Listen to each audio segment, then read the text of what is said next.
Hello everyone and welcome to Python implementation। इस lecture में हम देखेंगे कि Python को हम कैसे इम्प्लीमेंट कर सकते हैं।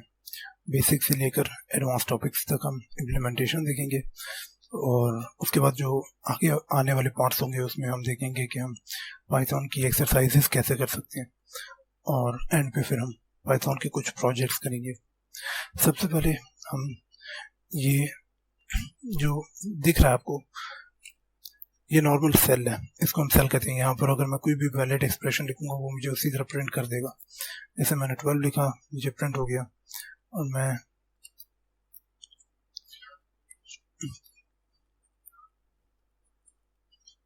थ्री प्लस 5 करूंगा और जब मैं शिफ्ट इंटर दबाऊंगा तो मेरे पास ये रिजल्ट दिखा देगा। उसके बाद हम देखते हैं कि हमारे पास एक पाइथन में बिल्ट इन फंक्शन होता है।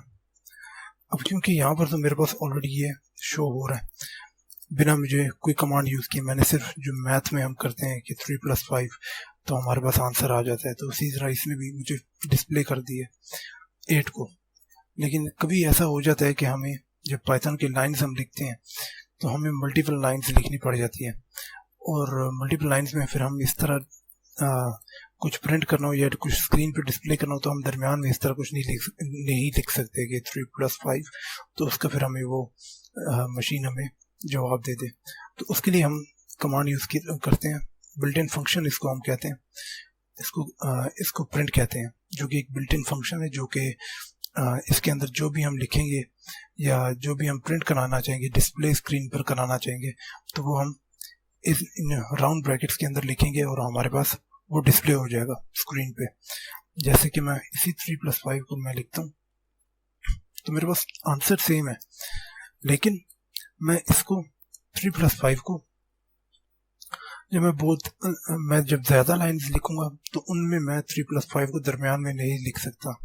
अगर मैंने 3 + 5 का रिजल्ट दरमियान में प्रिंट करना होगा, लाइन्स के दरमियान में, तो मुझे प्रिंट लिखना होगा। जब मैं प्रिंट लिखूंगा तब वो मुझे उस तरह फिर एग्जीक्यूट करके देगा।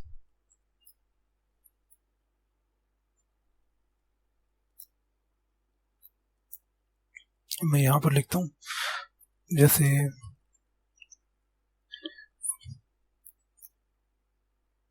तो अब मुझे इसने डिस्प्ले नहीं किया, तो अब मुझे इसको डिस्प्ले करने के लिए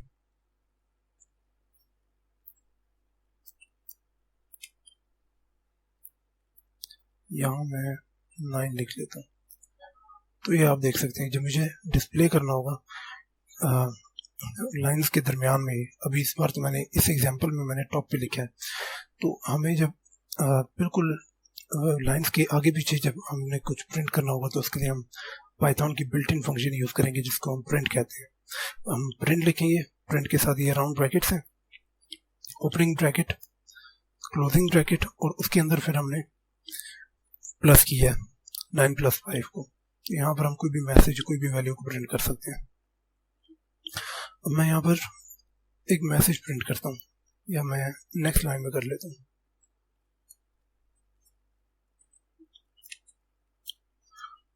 जब मैंने कोई मैसेज प्रिंट करना होगा तो मुझे ये कोटेशन मार्क्स डालने होंगे। आप इसमें कोटेशन मार्क सिंगल भी डाल सकते हैं, डबल भी डाल सकते हैं, लेकिन कोटेशन मार्क स्टार्ट और एंड में सेम होना चाहिए। जैसे स्टार्ट में मेरे पास सिंगल कोटेशन मार्क है तो एंड में भी मेरे पास सिंगल कोटेशन मार्क होना चाहिए। तो जब मैचिंग कोटेशन मार्क है उसमें फिर हम कोई मैसेज वगैरह लिख सकते हैं, जैसे मैं लिखता हूँ हेलो या फिर हाय।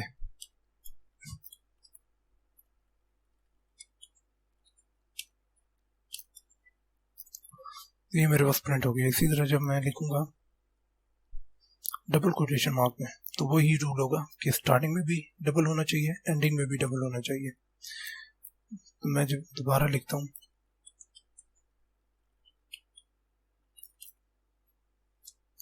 तो मेरे पास आंसर जो है सेम आया। मैंने यहाँ पर डॉट डाल लिखा। अब अगर मैं डिफरेंट डालूं, जैसे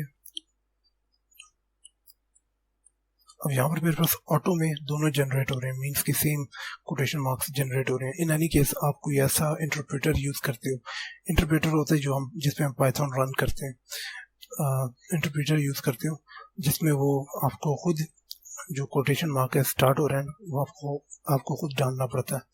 तो उसमें अगर आप ये गलती करते हो, जैसे मैंने स्टार्ट में जो है डबल डाला है, एंड में मैंने सिंगल डाला हुआ है, सिंगल रखा हुआ है, तो अब मैं यहाँ पर अगर वही लिखूं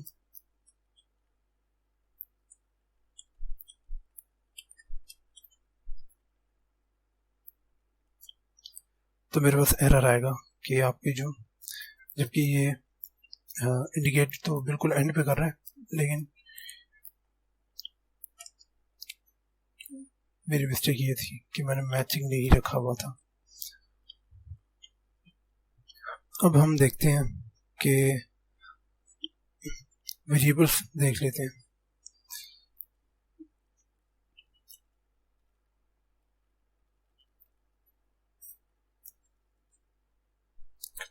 वेरिएबल्स हम रियल लाइफ एग्जांपल के साथ अगर मैं इसको रिलेट करूं तो आप वेरिएबल्स को एक बॉक्स समझ सकते हैं, और यहाँ पर जब आप कुछ भी अपने मर्जी से कोई नेम रखेंगे तो आप यूँ समझें कि आपने उस बॉक्स का नाम रखा है जिसमें आप इंफॉर्मेशन, या कंप्यूटर की ज़ुबान में हम कहते हैं उसको डाटा स्टोर करते हो या वैल्यू स्टोर करते हो। तो जो मैसेज था, जिस तरह मैंने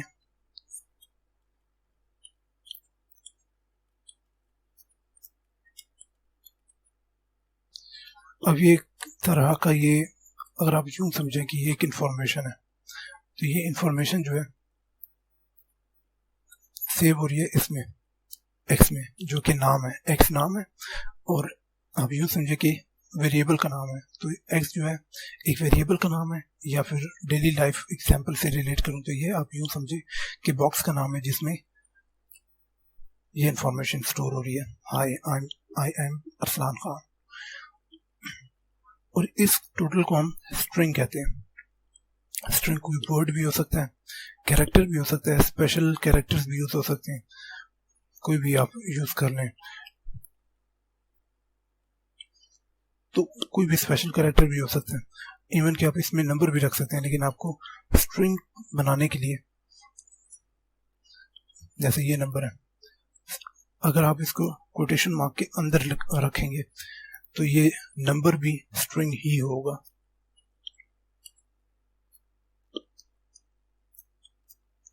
तो मैं अब ये मैंने एक्स में, अगर मैं चेक करूं कि एक्स में क्या पड़ा है, तो आप देख सकते हैं कि एक्स जो कि नाम है वेरिएबल का, या डेली लाइफ एग्जांपल से रिलेट करूं तो एक बॉक्स का, और बॉक्स में हमारे पास जो इंफॉर्मेशन या डाटा स्टोर है उसको कहते हैं, वो है आई एम अरसलान खान।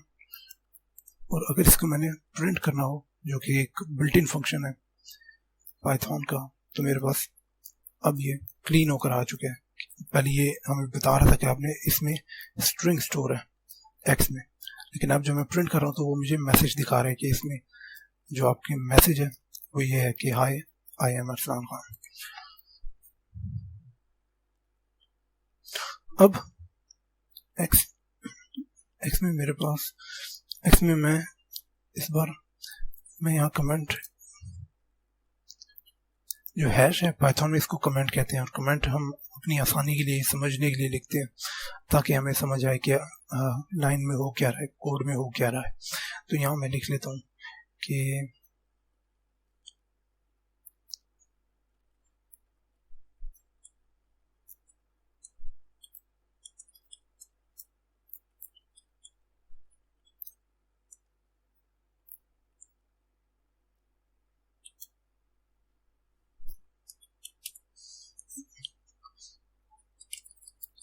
जो कोटेशन मार्क के अंदर होगा, चाहे वो मैसेज हो, चाहे वो कोई नंबर, स्पेशल कैरेक्टर हो, कोटेशन मार्क के अंदर जब हम लिखेंगे तो वो स्ट्रिंग होगा। इस बार मैं, वैसे हम इसको वेरिएबल इसीलिए कहते हैं कि ये वैल्यूज जो है वो वेरी हो सकती है, मीन्स के मैंने ऊपर स्ट्रिंग स्टोर किया है, यहाँ पर ये एक स्ट्रिंग स्टोर किया था इस बॉक्स में या वेरिएबल में जिसका नाम एक्स है। तो अब मैं इस बार एक नंबर स्टोर करता हूँ, फॉर एग्जाम्पल मैं 4 करता हूँ। तो अब मैं अगर चेक करूंगा कि एक्स में अब क्या पड़ा है, तो ये मुझे 4 दिखा रहा है, मुझे वो स्ट्रिंग नहीं दिखा रहा है जो कि ऊपर स्टोर हुआ था। ये इसलिए कि जब मैंने x इज इक्वल टू 4 किया तो जो बॉक्स या के जो वेरिएबल है उसने स्ट्रिंग की जगह पे उसने इस वैल्यू को स्टोर कर दी। तो वो स्ट्रिंग जो थी वो अब ख़त्म हो चुकी है, या फिर हम उसको ओवरराइड कहते हैं कि वो ओवरराइड हो चुकी है। तो अब उसकी जगह ये 4 स्टोर हो चुका है। तो इसलिए जब मैंने x इस बार देखा तो उसने मुझे 4 दिखाया कि आपके पास जो वेरिएबल है या फिर जो बॉक्स है उसमें 4 स्टोर है। अब हम देख लेते हैं कुछ ऑपरेशंस जो कि हम करते हैं, ऑपरेटर्स, जिस तरह 4 + 4 एडिशन तो हम जो मैथ में करते हैं वही यहाँ पर भी करते हैं, और मल्टीप्लाई करना हो तो हम स्टार यूज करते हैं। 4 × 4 16, 4 डिवाइडेड बाय 4 करना हो तो 1, 4 माइनस के लिए भी 4। तो यहाँ तक ऑलमोस्ट कॉमन है, क्योंकि स्टार जो है ये हमें जो मल्टीप्लाई का साइन है तकरीबन उसी तरह हमें दिख रहा है कि ये यूज़ हो रहा है, और ये डिवाइड भी हम मैथ में इसी तरह यूज़ करते हैं, और माइनस भी। अब अगर मैंने कोई फ्लोट वैल्यू देखनी हो, फ्लोर वैल्यू होती है कि आप जब डिवाइड करते हो तो जो रिमाइंडर होता है जो कि पॉइंट वैल्यू होती है, पॉइंट और उसके बाद की जो वैल्यू होती है उसको वो इग्नोर कर देता है, और जो पॉइंट से पहले वाली वैल्यू होती है उसको वो स्टोर कर लेता है। जैसे मैं 4, और फ्लोर के लिए हम 2 बार बैकस्लैश रखते हैं, या फिर मैं बड़ी वैल्यू रख लेता हूँ 10। तो 5 जो है, और यहाँ से अगर मैं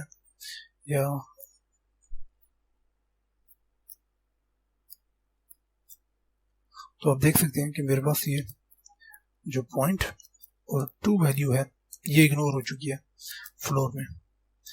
अब अगर मुझे रिमाइंडर चाहिए हो कि रिमाइंडर की वैल्यू क्या आएगी जब मैं कुछ डिवाइड करूं, तो जो रिमाइंडर बचे मुझे वो चाहिए, सिर्फ वो नंबर जो रिमाइंडर हो।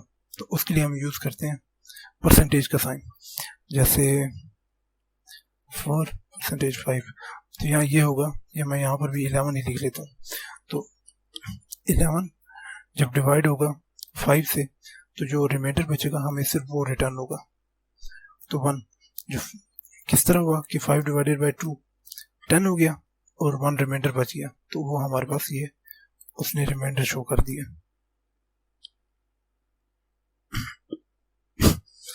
हम अब वेरिएबल का देखते हैं कि वेरिएबल में हम एक at a time multiple variables में वैल्यूज स्टोर कर सकते हैं। जैसे कि पहले मैंने x इज इक्वल टू 5 किया था, तो इस बार मैं x y, हालांकि पहले में मैंने सिर्फ एक वेरिएबल में एक वैल्यू स्टोर की थी, और अब मैं यहाँ पर 2 वेरिएबल में at a time 2 variable store करूँगा। तो मैं एक में मैं 1 कर लेता हूँ, दूसरे में 2।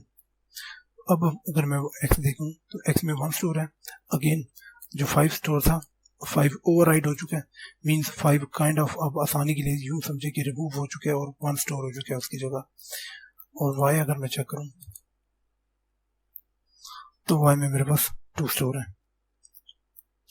हम यूँ भी लिख सकते हैं कि अगर मैं y में कोई वैल्यू सेव करना चाहता हूँ और x में जो वैल्यू है तो वो अब यूँ समझे कि यहाँ पर आ जाएगी, और मैं यहाँ पर कोई नंबर जैसे 1 लिख लेता हूँ, तो y में क्या स्टोर होगा, y में जो x में पड़ा था, x में हमारे पास अभी 1 पड़ा हुआ है, और 1 + 1 2 हो जाएगा। तो अब यूँ समझे कि x वेरिएबल जो यहाँ मैंने लिखा है इसकी जगह आप x की वैल्यू समझ लें, ये वाली कि ये जो 1 है आप समझे कि यहाँ पर 1 आ चुका है। जब मैंने यहाँ पर x लिखा है तो आप यूँ समझे यहाँ पर 1 आ चुका है। 1 + 1 जो होगा, जो रिजल्ट बनेगा इस टोटल का, वो y में स्टोर हो जाएगा। जैसे तो y आप देख सकते हैं 2 है। मैं एक बार दोबारा और कोई बड़ी वैल्यू इसमें करता हूँ, जैसे कि 99।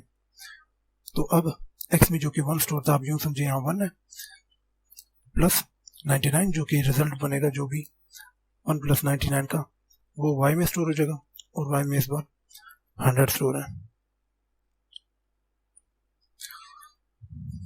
अब हम एक और ऑपरेशन देखते हैं, x y इक्वल है टू 6, जो कि हम ऑलरेडी देख चुके हैं। अब अगली लाइन में मैं दोबारा करता हूँ एक्स वाई और इक्वल है तो y और x प्लस 2। तो यहाँ पर अब 2 मिनट के लिए इसको पॉज करें वीडियो को और रिजल्ट सोचें कि इसके आउटपुट क्या बनेगा। चलिए अभी इसको प्रिंट करते हैं और चेक करते हैं कि इसका रिजल्ट क्या बनता है। जब मैंने 2 वेरिएबल्स को आउटपुट करना होता है या फिर मैंने कोई मैसेज या वेरिएबल को आउटपुट करना होता है तो उसके लिए हमारे पास मल्टीपल तरीके हैं। उनमें से एक तरीका ये है कि हम सिंपल x एक वेरिएबल कॉमा डाल के y, तो हम जब कॉमा करेंगे तो वो इंटरप्रेटर या फिर मशीन समझ लेगा कि ये जो है ये अलग है, ये जो है ये अलग चीज़ है, तो वो एक तरह से सेपरेट कर लेगा। तो आप देख सकते हैं इसमें उसने स्पेस भी दी हुई है। तो मेरे पास x में क्या स्टोर हुआ 6 और y में 4। किस तरह? क्योंकि x जो फर्स्ट पे है इज इक्वल टू के बाद जो फर्स्ट पे है वो वैल्यू x में स्टोर हो जाएगी। तो फर्स्ट वाले में फर्स्ट वाली वैल्यू स्टोर हो गई, सेकंड वाले में कॉमा के बाद जो होगी वो सेकंड वैल्यू होगी। तो इसका जो रिजल्ट है वो सेकंड वैल्यू है और वो सेकंड वेरिएबल में स्टोर हो जाएगी। तो इसलिए यहाँ पर y मेरे पास 6 था, x में 6 स्टोर हो गया और जो y एक नया वेरिएबल मैंने लिया वहाँ पर मेरे पास x प्लस 2 जो कि 2 प्लस 2 4 हो गया, तो 4 स्टोर हो गया y में।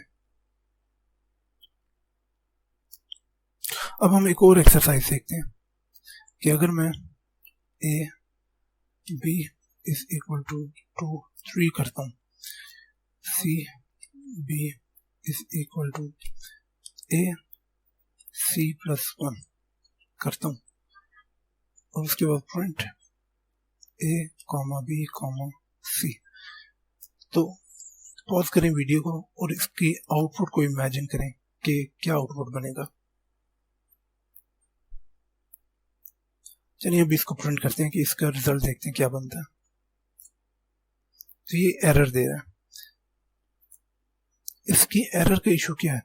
हमने जो पहली लाइन में हमने सिर्फ ए और बी जो है उनमें वैल्यू स्टोर की थी, हमने सी को डिफाइन ही नहीं किया था, डिक्लेयर ही नहीं किया था, जिसकी वजह से और आगे हमने जब सी प्लस 1 लिखा हुआ है कि हमने सी के पास जो वैल्यू स्टोर है उसमें प्लस 1 स्टोर कर दो, जबकि सी जो है हमने ऊपर बताया ही नहीं है मशीन को कि सी जो है कोई वेरिएबल भी है।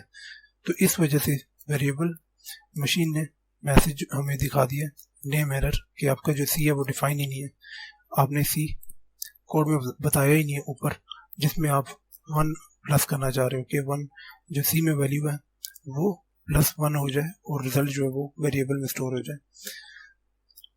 तो इसके लिए मैं यहाँ पर अब जो मैं इसको सी कर रहा हूँ यहाँ पर मैं 999 करता हूँ, तो अब इसने मुझे एरर नहीं दिया।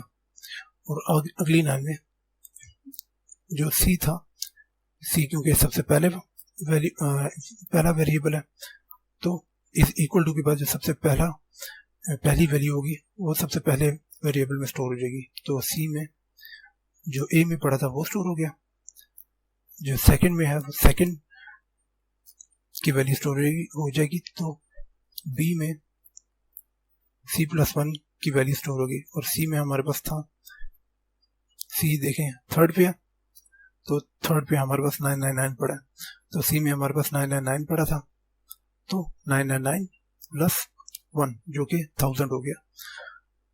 तो जब हमने फिर तो बी में मेरे पास 1000 आ गया और सी की अपनी वैल्यू जो थी वो थी 999।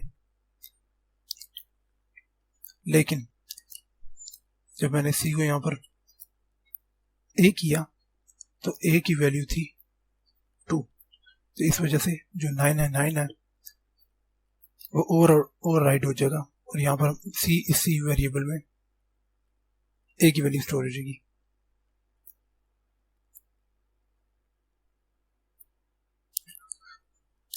पाइथन में नॉर्मल पॉइंट्स वाली वैल्यूज भी हम स्टोर कर सकते हैं, जैसे कि a इज इक्वल टू 3.5, और जो पॉइंट होता है इसको पाइथन में हम फ्लोट कहते हैं, या किसी भी प्रोग्रामिंग लैंग्वेज में जो पॉइंट वाली वैल्यूज होती हैं उसको हम फ्लोट कहते हैं। तो इसकी अगर मैं एक पाइथन में बिल्ट इन फंक्शन होता है जो कि हमें टाइप बताता है कि ये नंबर नॉर्मल इंटीजर है, इंटीजर मतलब बिना पॉइंट वाला नंबर है, या फिर फ्लोट है कि पॉइंट वाला नंबर है। तो ए वेरिएबल में मैंने इस ए में मैंने 3.5 स्टोर किया, मतलब पॉइंट वाली वैल्यू स्टोर की है। तो अगर मैं ए यहाँ पर रखूँ टाइप में तो वो मुझे बता देगा कि आपकी टाइप जो फ्लोट है, मतलब आपका जो ए वेरिएबल में वैल्यू स्टोर है, आपकी वैल्यू जो स्टोर है ए में वो उसमें पॉइंट है, तो इसको हम फ्लोट कहते हैं। फ्लोट की अगर हम प्लस फ्लोट देखें तो आपको ये टोटल पॉइंट जो है पॉइंट समेत आपको रिजल्ट निकाल के देगा कि मतलब पॉइंट के बाद की वैल्यूज और जो कि हम एक नॉर्मल हम पॉइंट वैल्यूज की एडिशन जो हम करते हैं 4.5 प्लस 4.9, अगर मैं रफ रजिस्टर भी करूं तो हमारे पास 9.4 ही आएगा। तो पाइथन भी में पाइथन पॉइंट के बाद वाली वैल्यूज को भी इसी तरह ही डील करता है। अगर आप एडिशन वगैरह कोई और इस पे ऑपरेटर यूज करते हो तो वो उसके मुताबिक फिर उसको उसका रिजल्ट देता है। इसी तरह हमारे पास एक और है ऑपरेटर है, उसको हम एक्सपोनेंट कहते हैं।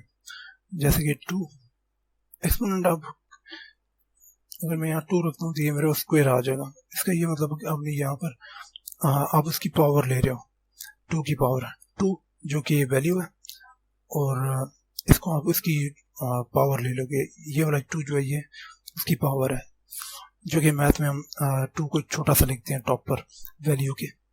तो अगर यहाँ पर मैं 3 लिखूं तो ये अब क्यूब बन चुका है कि 2, या फिर यहाँ पर अगली लाइन में लिख लेता हूँ कि 2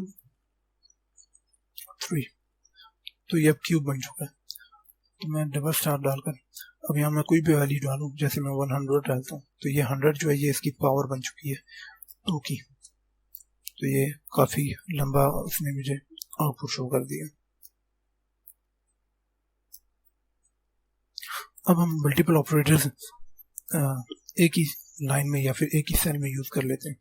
जैसे मैं 7 + 2 + 5 - 3 करता हूँ, तो इसको जरा वीडियो को पॉज करें और इसका रिजल्ट आप इमेजिन करें कि क्या होगा। चलिए अभी इसका रिजल्ट चेक करते हैं। तो इसने भी नॉर्मली एडिशन उसी तरह की है कि 7 + 2 11 + 5 16 - 3 जो कि 13 बनता है, लेकिन इसने मुझे आउटपुट किया है 11। वो इसलिए कि 5 - 3 जो कि 2 हो गया, 7 + 9 7 + 2 जो है 9 हो गया। तो 7 + 2 9 प्लस 5 - 3 2, तो 9 + 2, तो ये जब हम कंबाइन करेंगे तो उसकी वैल्यू 11 आती है। मजीद सिंप्लीफाई करने के लिए मैं यहाँ पर राउंड ब्रैकेट्स यूज कर लेता हूँ। तो पाइथन ने कुछ इस तरह रिजल्ट निकाला। अब एक और मैं करता हूँ कि 2 × 3 + 4। तो अगेन पॉज कर लें वीडियो को और इसका जो रिजल्ट है उसको इमेजिन कर लें। चलिए इसको अब देखते हैं कि इसका रिजल्ट क्या होगा। तो 10 हो गया, और 10 किस तरह हुआ कि 2 × 3 6 और 6 + 4 10 हो गया। तो इसकी प्रायोरिटीज किस तरह है मैं अभी को लिख लेता हूँ कि सबसे पहले ये देखता है प्लस को, फिर देखता है माइनस को, उसके बाद अगर मैं और प्रायोरिटीज पे जाऊँ कि मल्टीप्लाई, सबसे पहले देखेगा, डिवाइड को उसके बाद देखेगा, और उसके बाद मॉड्यूलस जो कि रिमाइंडर हमें रिजल्ट में देता है, तो उस तरह प्रायोरिटी होगी। तो एडिशन सबसे पहले, सब्ट्रैक्शन बाद में। और अगर हम दूसरी देखें तो मल्टीप्लिकेशन पहले, डिवीजन उसके बाद, मॉड्यूलस लास्ट में। और उसके बाद अगर हम प्रायोरिटी को ही देखते हैं तो पावर। तो ये कुछ प्रायोरिटीज हैं। उसके बाद अभी हम देखते हैं 2 + 3 या 3 + 2 मल्टीप्लाई बाय 4। इसका हमारे पास रिजल्ट आता है 11। उसने सबसे पहले 2 × 4 किया, उसके बाद फिर प्लस किया, तो 2 × 4 = 8 प्लस 3 जो कि बन गया 11। अगर मैं यहाँ पर लिखता 2 और यहाँ 3, तो अभी मेरे पास रिजल्ट डिफरेंट आएगा 14, क्योंकि ये पहले मल्टीप्लाई कर रहा है, उसके बाद फिर ये जो रिजल्ट बन रहा है उसको प्लस कर रहा है 2 के साथ, और ये कुछ यूं काम कर रहा है। अगर मैं इसको और सिंप्लीफाई करूं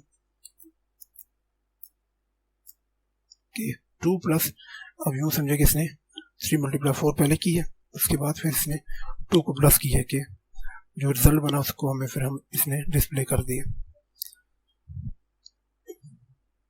अब हम स्ट्रिंग देख लेते हैं। स्ट्रिंग जो कि हम थोड़ा सा ऊपर देख चुके हैं, लेकिन अब थोड़ा डिटेल में देख लेते हैं। x =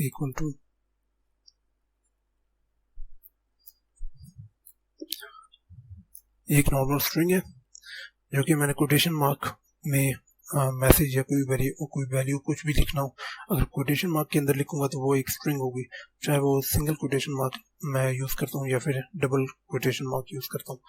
लेकिन ये रूल ज़रूर फॉलो करना है कि स्टार्टिंग में जो कोटेशन मार्क यूज़ किया है उसको एंड पर भी यूज़ करना है, सेम कोटेशन मार्क को।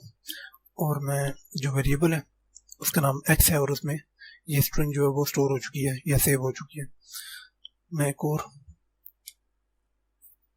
स्ट्रिंग बनाता हूँ, तो इस बार मैं ये दूसरे y वेरिएबल जिसका नाम y है उसमें वर्ल्ड को स्टोर कर रहा हूँ जो कि एक स्ट्रिंग है। और अब मैं प्रिंट करता हूँ, तो x में मेरे पास हेलो पड़ा हुआ है और y में मेरे पास वर्ल्ड पड़ा हुआ है, तो इसने मुझे कंबाइन एक मैसेज दिखा दिया, हेलो वर्ल्ड। इसी तरह अगर मैं यूज़ करूँ ट्रिपल कोटेशन मार्क को, और ट्रिपल कोटेशन मार्क जो है वो बेसिकली हम यूज़ करते हैं मल्टी लाइन स्ट्रिंग्स के लिए। फॉर एग्जांपल मैंने कोई पैराग्राफ प्रिंट करना है तो उसके लिए मैं यूज़ कर सकता हूँ। मैं एक वेरिएबल अगेन x ले लेता हूँ, और इस बार जो x में स्ट्रिंग स्टोर करूँगा तो वो वही स्टोर होगी, और जो पिछली इसकी स्ट्रिंग थी वो ख़त्म हो जाएगी, वो ओवरराइट हो जाएगी। तो अगेन यहाँ पर जो कोटेशन मार्क है वो आप सिंगल भी यूज़ कर सकते हो और डबल कोटेशन मार्क भी यूज़ कर सकते हो, लेकिन रूल ये है कि आप 3 बार लिखोगे, 3 बार कोटेशन मार्क्स डालोगे।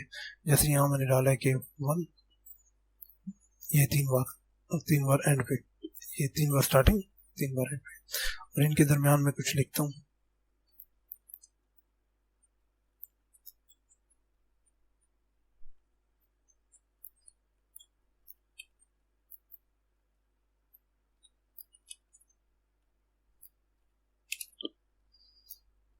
मल्टी लाइन स्ट्रिंग,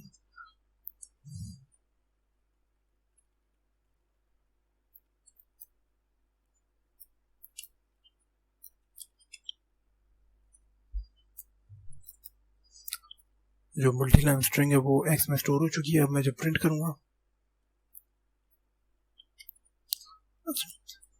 पाइथन जो है वो अल्फाबेट्स अगर आपने स्मॉल में स्टोर किया है तो उसको कैपिटल में आप प्रिंट नहीं कर सकते, ये एरर देगा, क्योंकि उसको स्मॉल जो x है वही समझ आ रही है, वो कैपिटल x को एक अलग वेरिएबल समझ रहा है कि आपने एक अलग वेरिएबल है, तो इसलिए इसने ये मैसेज हमें एरर शो किया कि जो कैपिटल x है ये आपने डिफाइन नहीं किया, हमने स्मॉल एक्स डिफाइन किया है, तो हमारे पास ये एक स्ट्रिंग जो है वो आउटपुट होगी। और इसको अगर मैं प्रिंट करूं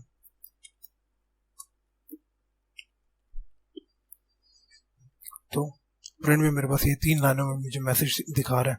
तो इस तरह हम अगर कोई पैराग्राफ शो करना चाहते हैं तो उसको हम ट्रिपल कोटेशन मार्क्स में यूज कर सकते हैं, स्टोर कर सकते हैं। पैराग्राफ को हम ट्रिपल कोटेशन मार्क में रखेंगे और उसको फिर हम वेरिएबल में स्टोर कर लेंगे। अब हम फंक्शंस देख लेते हैं। मैं यहाँ पर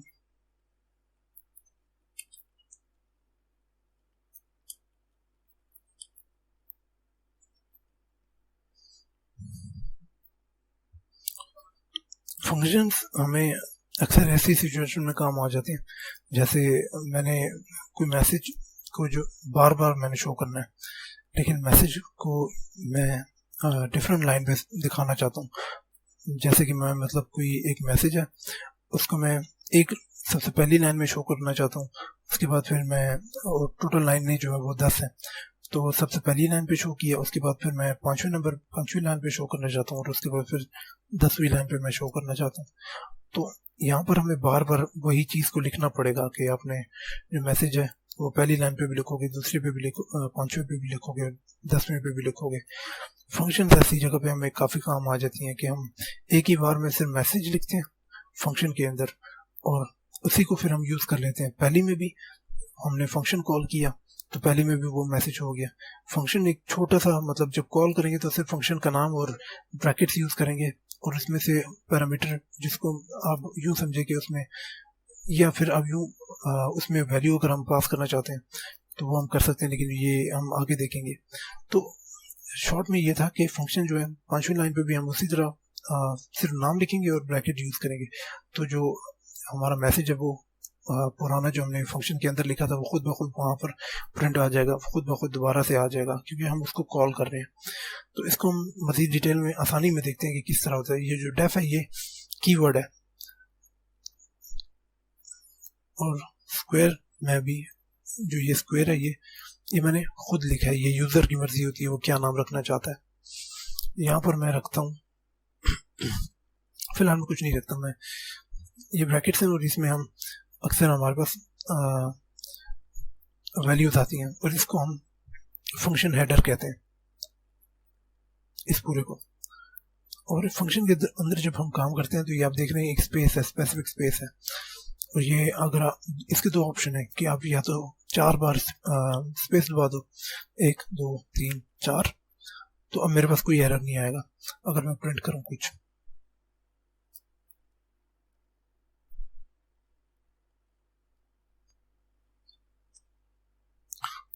और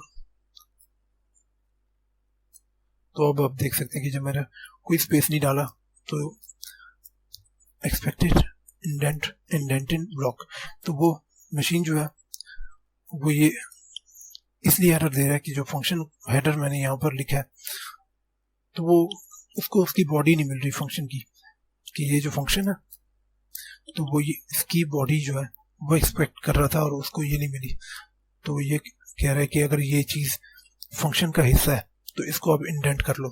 तो पहला तो मैं देख चुका हूँ कि वो मैं 4 स्पेसेस दबा लूँ, तो अब देखें एक स्पेस दबाया उसने रेड किया हुआ है कि अगर आप अभी फंक्शन को यूज़ करने की कोशिश करोगे तो वो आपको एरर देगा।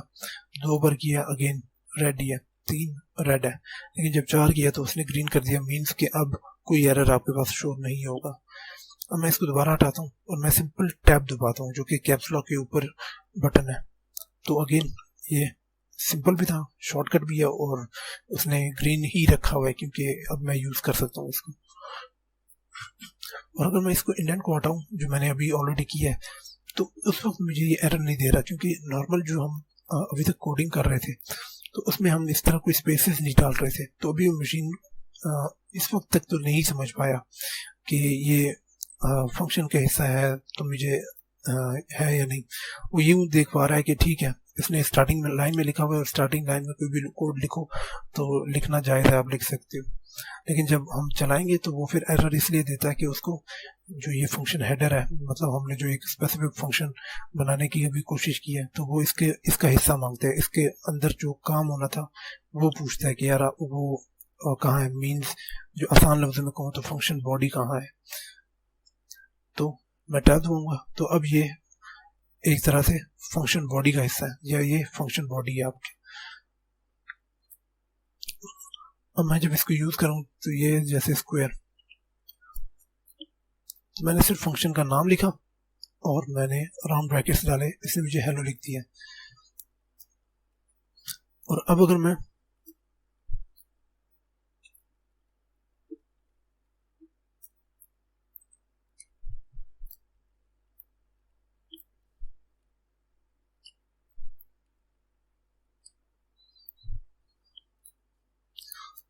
तो अब आप देखिए मैंने कितनी ज़्यादा लाइनें लिखी हैं, 1 2 3 4 5 6 7।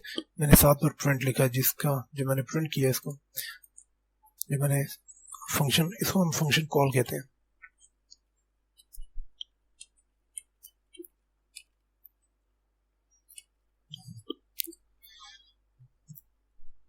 फंक्शन कॉल मीन्स कि मैं सिंपल फंक्शन का नाम लिख रहा हूँ और उसकी जब ब्रैकेट्स डाल रहा हूँ तो वो ये समझ जाता है मशीन कि यहाँ पर जो फंक्शन के अंदर की चीज़ें लिखी थी उसकी उसकी ज़रूरत है यहाँ पर, कि वो सारा यहाँ पर वो करके दे आपको।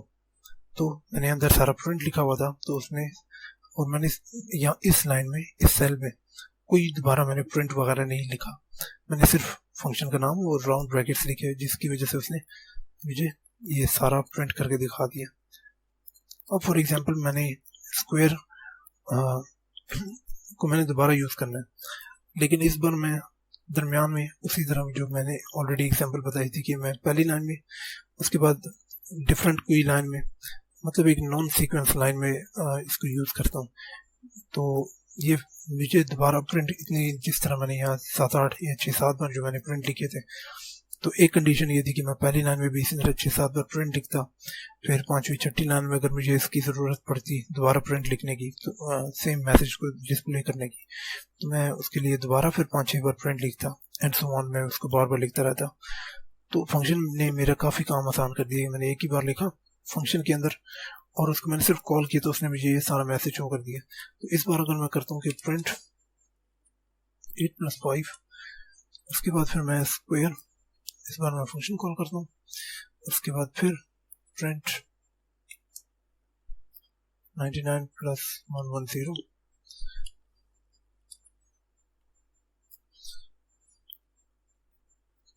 और यहाँ पर फॉर एग्जांपल मैंने दोबारा प्रिंट करना है हेलो को मल्टीपल टाइम्स, तो उसके लिए दोबारा अगर मैंने सिर्फ इस बार मैंने दोबारा उसी फंक्शन को कॉल करना है, और ये आप देख सकते हैं कि 8 + 5 का उसने जवाब दिया, फिर उसने फंक्शन कॉल किया, फंक्शन में गया, सारे के सारे जो मैसेजेस थे वो इसने इस लाइन पर, सेकंड लाइन पे वो समझो कोई आपके पास रिजल्ट ले आया और सारे मैसेज जो थे वो शो कर दिए, डिस्प्ले कर दिए हमें स्क्रीन पे। उसके बाद फिर उसने बाकी लाइनें चलाई, बाकी लाइन के रिजल्ट उसने डिस्प्ले किए, 99 + 101 4 बार है।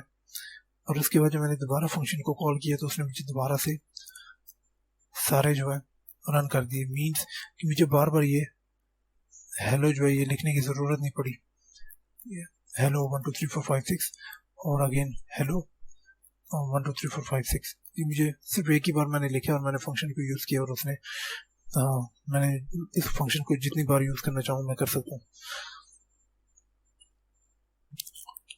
दूसरा कुछ ऐसी चीज़ें होती हैं ये हमारे लिए कोडिंग में भी आसानी बनाता है, कि कभी कभी हमें कॉम्प्लेक्स ऑपरेशन करने पड़ जाते हैं, मल्टीपल टाइम्स हमें यूज़ तो हमें करना पड़ ही रहा है, हमें ज़रूरत पड़ जाती है, लेकिन अक्सर ऐसा होता है कि जब हम कोई कॉम्प्लेक्स ऑपरेशन करते हैं तो हम क्लीन कोडिंग के लिए हम फंक्शन बना लेते हैं, ताकि हम फंक्शन को कॉल करें, सिर्फ कॉल करें और हमारा काम हो जाए, ऑपरेशन हो जाए, और ये समझने में भी हमें आसानी हो कि यहाँ पर हुआ क्या था। तो अगेन मैं स्क्वायर जो बनाऊंगा, और इस बार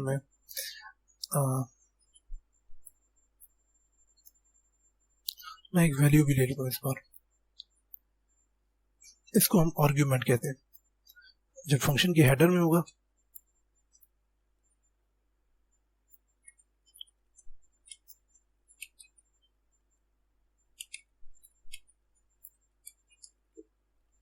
फंक्शन के हेडर में राउंड ब्रैकेट के अंदर वेरिएबल होगा, उसको आर्ग्यूमेंट कहेंगे।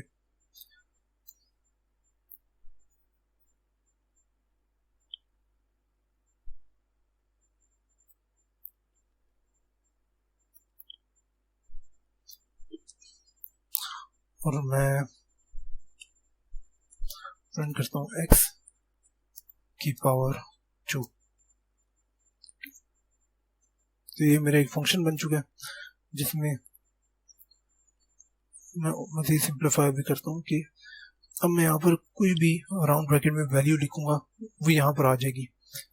इस अब यूँ समझे कि इस वेरिएबल में स्टोर हो जाएगी, ये जिसको मैं इस वेरिएबल को मैं आर्ग्यूमेंट कह रहा हूँ तो इसमें स्टोर हो जाएगी।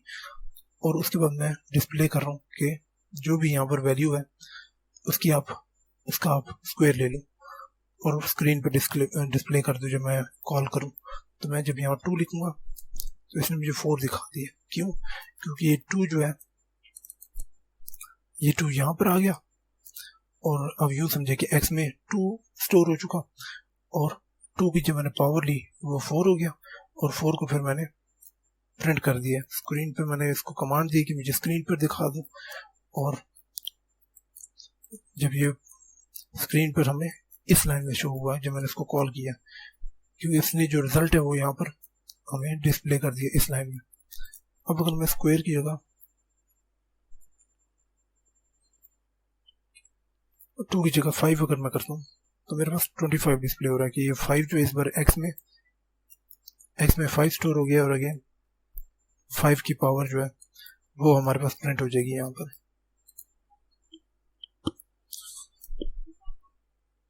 अब हम एक और तरीका यूज करते हैं।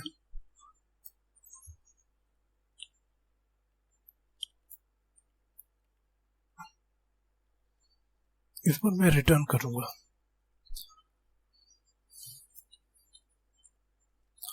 रिटर्न का ये मतलब है ना कि जब भी मैं कोई वैल्यू लिखूं तो ये और मैं जब फंक्शन कॉल करूं तो मैं किसी वेरिएबल में उसकी वैल्यू स्टोर कर सकता हूं। जैसे x इज इक्वल टू जब मैं स्क्वायर लिखूंगा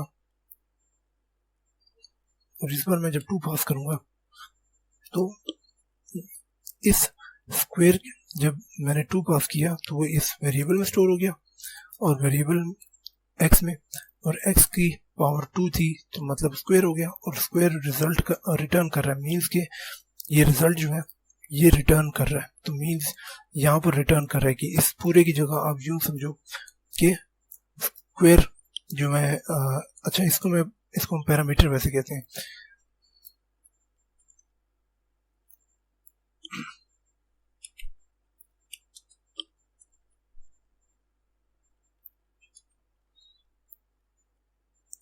ये जो 2 है यहाँ पर आप कोई भी वैल्यू रख सकते हो, कोई भी वेरिएबल रख सकते हो, कोई मैसेज भी रख सकते हो, इवन के ऑब्जेक्ट भी रख सकते हो। ऑब्जेक्ट हम आगे देखेंगे। तो यहाँ पर आप कुछ भी रखो उसको हम फंक्शन पैरामीटर कहते हैं। अब जब आपने ये कॉल किया तो इसकी जगह उसने रिटर्न किया फिर रिजल्ट को।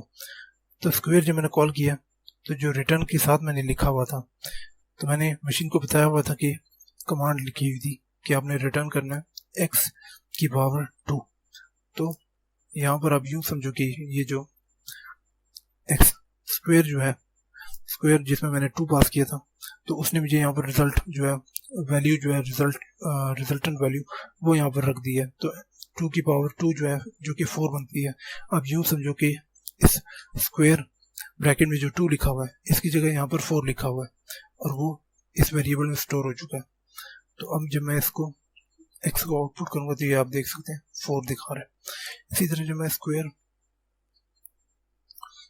मैं 9 करूं तो अगेन यहाँ पर इस बार रिजल्ट जो है वो मेरे पास स्क्वायर आएगा कि जो रिटर्न मशीन का कमांड है कि जो भी वैल्यू आएगी वेरिएबल में स्टोर होगा, जिसको आर्ग्यूमेंट कहते हैं। जो भी आर्ग्यूमेंट में स्टोर होगा उसकी आपने पावर 2 लेनी है और उसको रिजल्ट में उसको रिटर्न कर देना। जो रिटर्न होगा तो अब यूँ समझे कि यहाँ पर स्क्वायर की पावर 9 की जगह अब यूँ समझे जो रिजल्ट है वो आ जाएगा। तो 9 का जो स्क्वायर होगा अब यूँ समझे यहाँ पर वो आ चुका है जो कि 81 बनता है। तो अब यूँ समझे स्क्वायर 9 की जगह 81 आ चुका है, जो कि वेरिएबल जिसका नाम y है वहाँ y में स्टोर हो चुका है। अब जब मैं y को चलाऊंगा तो आप ये देख सकते हैं 81। मैं एक लास्ट एग्जांपल अगेन इसको चलाता हूँ और इस पर मैं 10 लिख लेता हूँ और इस पर जब मैं आउटपुट करूँगा तो आप देख सकते हैं कि स्क्वायर की जगह उसने रिजल्ट, आप समझ सकते हैं कि यहाँ पर वैल्यू रख दी है उसने, रिजल्टेंट वैल्यू जो कि 100 थी।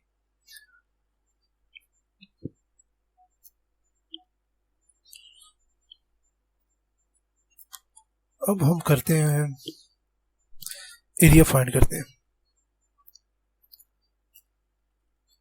एरिया का फॉर्मूला होता है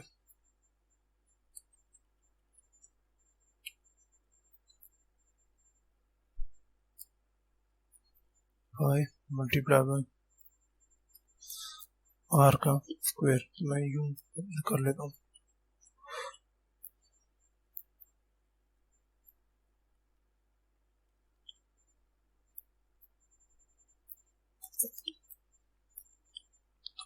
पाई की वैल्यू होती है 3.14 और डेफ एरिया मैं रेडियस लेना चाहूँगा और रिटर्न तो पाई मल्टीप्लाई बाय आर। यहाँ आप दो तरीके कर सकते हैं। एक तरीका होता है कि आप मल्टीप्लाई आर कर लें तो ये स्क्वायर कर लेगा, और दूसरा तरीका होता है कि आप स्टार 2 कर लें तो ये भी स्क्वायर ही है। जब आप आर करेंगे मल्टीप्लाई के साथ तो इसका ये मतलब होगा जो वैल्यू है मल्टीप्लाई करो उसको उसी वैल्यू से, जैसे, और इसी को हम स्क्वायर कहते हैं कि यहाँ 3 हो तो 3 यहाँ पर भी आ जाएगा, दोनों 3 है तो 9 रिजल्ट आएगा जो कि स्क्वायर होता है 3 का। इसी तरह 9 हो, यहाँ भी 9 हो तो रिजल्ट जो है वो 81 होता है और स्क्वायर जो है 9 का वो भी 81 होता है। तो ये आपकी अपनी चॉइस है कि आप कौन सा तरीका जो है वो यूज़ करना चाहते हैं। और यहाँ मैं एरिया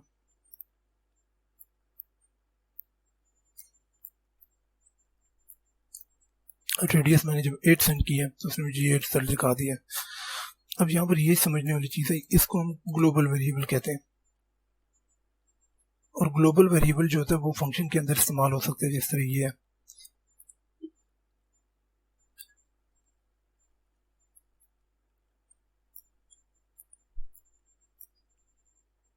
अगर मैं यहाँ पर फंक्शन के अंदर या फंक्शन की बॉडी में कोई वेरिएबल लेता हूँ तो ये लोकल वेरिएबल है।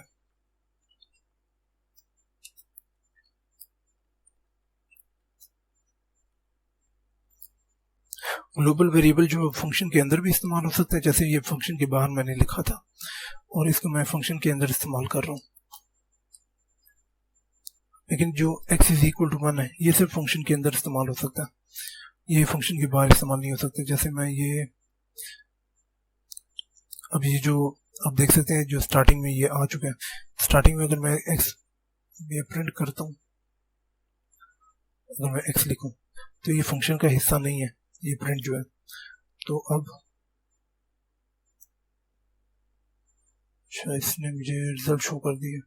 अच्छा इसने मुझे पुरानी x की वैल्यू थी वो शो कर दिया, जो कि ये x इज इक्वल टू मेरे पास 4 था, इसने मुझे ये डिस्प्ले कर दिया। यहाँ मैं वेरिएबल का नाम XYZ ले लूँ।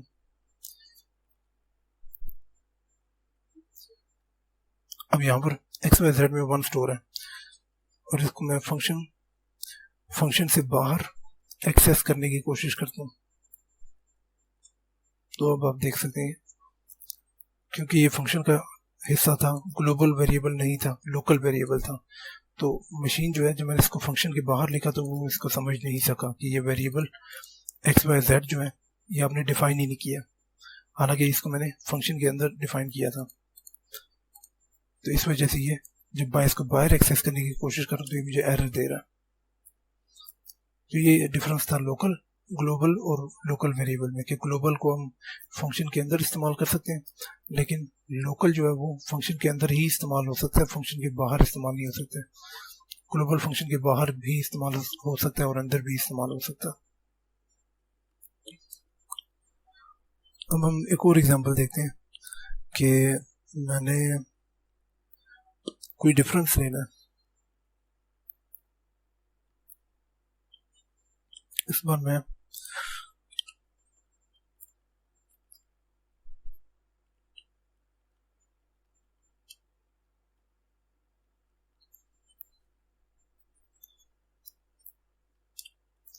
अगर डिफरेंस लेना तो मैं उसके लिए सिंपल x माइनस वाई करूँगा। तो अब यहाँ पर दो पैरामीटर्स हैं, दो आर्ग्यूमेंट्स हैं, x और y। तो इसका मतलब ये है कि जब मैं पहले एक मैंने आर्ग्यूमेंट रखा हुआ था, उसके लिए वैल्यू भी मैं यहाँ से एक पास कर रहा था। अब जब मैंने आर्ग्यूमेंट दो रखे हुए हैं तो इसका मतलब है कि मुझे दो पास करने पड़ेंगे, दो वैल्यूज पास करनी पड़ेंगी। तो मैं यहाँ पर अगर डिफरेंस सिर्फ एक पास करूं तो ये मुझे एरर शो करेगा कि आपने difference missing one required positional argument Y, कि एक्स के लिए तो आपने वैल्यू को पास कर दिया, वाई के लिए आपने कुछ पास नहीं किया, इसलिए इसने कहा मिसिंग वन रिक्वायर्ड आर्ग्यूमेंट, कि आपने वाई के लिए जो वैल्यू है वो मिसिंग है। तो उसके लिए मैं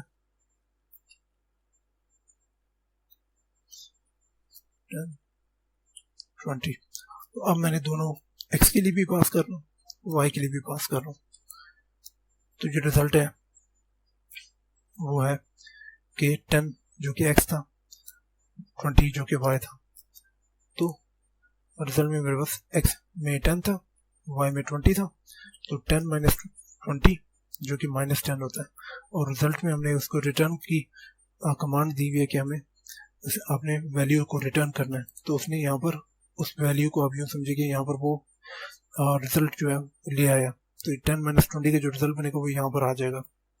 और जब मैंने उसको रन किया तो उसने मुझे दिखा दिया कि जो रिजल्ट है जो कि -10 था।